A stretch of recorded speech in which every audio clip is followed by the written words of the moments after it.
warahmatullahi wabarakatuh. Perkenalkan, nama saya Majisela Putri dengan NPM A1G019085. Jadi, di video kali ini saya akan menyelesaikan salah satu tugas mata kuliah saya, yaitu konsep dasar biologi dan kimia. Dalam penyampaian materi kali ini, saya akan menjelaskan tentang ekosistem. Yang pertama ada pengertian ekosistem. Ekosistem merupakan suatu sistem ekologi yang terbentuk oleh hubungan timbal balik antara makhluk hidup dengan lingkungannya. Ekosistem ini dibagi menjadi dua. Yang pertama ada ekosistem buatan dan yang kedua ada ekosistem alam. Komponen-komponen ekosistem dibagi menjadi dua. Yang pertama ada ekosistem biotik dan yang kedua ada ekosistem abiotik. Di dalam ekosistem biotik ini terdapat produsen, konsumen, dekomposer, penghancur atau detritivor.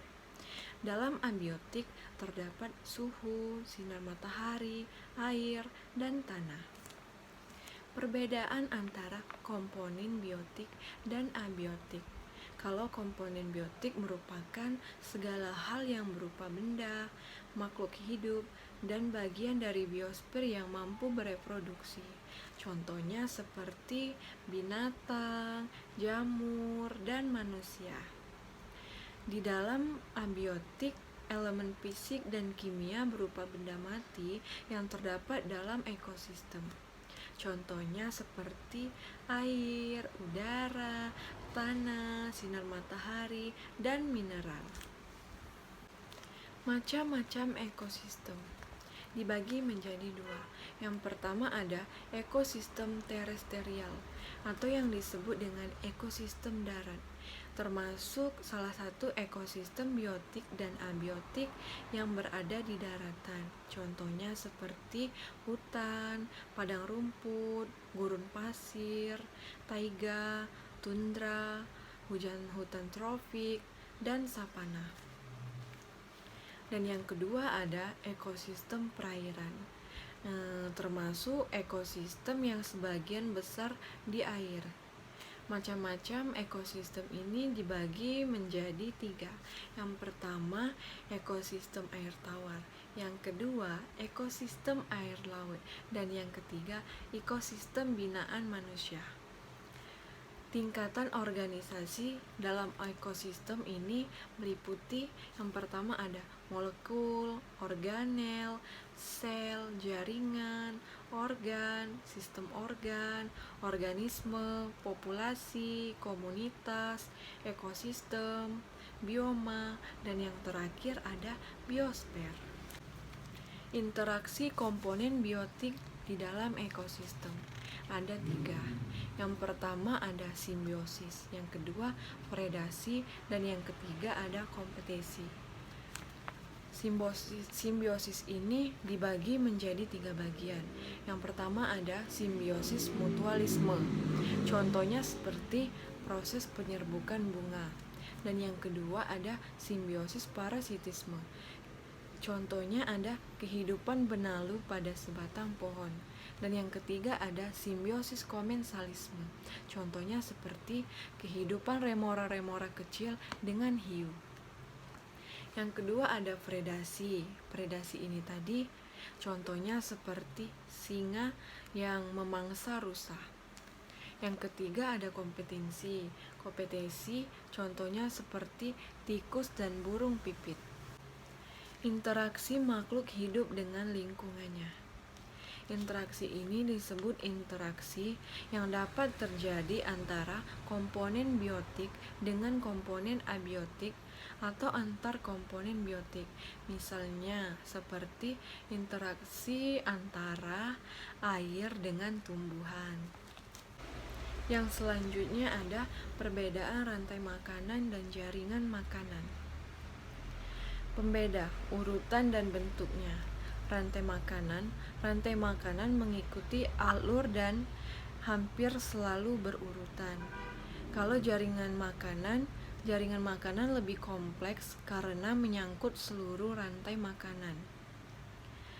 Di dalam jumlah rantai makanannya kalau rantai makanan hanya satu. Sedangkan jaringan makanan terdiri atas beberapa rantai makanan yang saling terhubung satu sama lain. Kalau dilihat dari organisme, kalau rantai makanan, biasanya dalam rantai makanan konsumennya hanya memiliki satu jenis makanan saja. Kalau dapat di jaringan makanan, dalam jaringan makanan konsumen biasa memilih apa yang akan dimakannya itu lebih dari satu. Adanya gangguan, salah satu organisme populasinya berkurang atau menghilang. Kalau pada jaringan makanan, proses rantai makanan akan terganggu karena konsumen hanya memilih satu makanan saja. Sedangkan pada jaringan makanan, proses jaring makanan tidak akan terganggu karena konsumen memiliki makanan yang lain. Dilihat dari jumlah organisme, konsumen, produsen, dekomposer.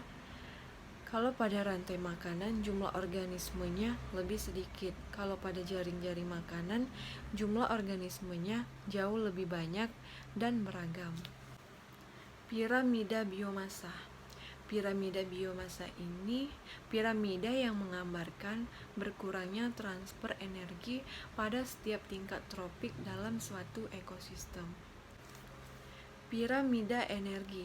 Piramida energi menggambarkan banyaknya energi yang tersimpan dalam 6 tahun yang dipakai senyawa organik sebagai bahan makanan. Dampak aktivitas manusia terhadap ekosistem. Dampak positifnya, yang pertama itu ada membuat daerah resapan air. Yang kedua, melakukan reboisasi atau penanaman kembali. Yang ketiga, menjaga kelestarian pohon. Yang keempat, mencemari lingkungan. Yang kelima, menggunakan air secukupnya. Dampak negatif manusia terhadap ekosistem, yang pertama ada menebangi pohon di hutan secara liar. Yang kedua ada pencemaran air laut, misalnya oleh tumpuhan minyak dari tumpuhan kilang. Yang ketiga ada pembangunan daerah perkotaan yang mengakibatkan penyempitan lahan yang hijau. Yang keempat, membuang limbah sembarangan ke sungai. Membuang limbah sembarangan ke sungai itu akan menyebabkan terjadinya seperti banjir misalnya. Dan yang kelima ada berlebihan menggunakan bahan sekali pakai. Terima kasih, itulah penjelasan materi mengenai ekosistem. Lebih dan kurang saya mohon maaf. Wassalamualaikum warahmatullahi wabarakatuh.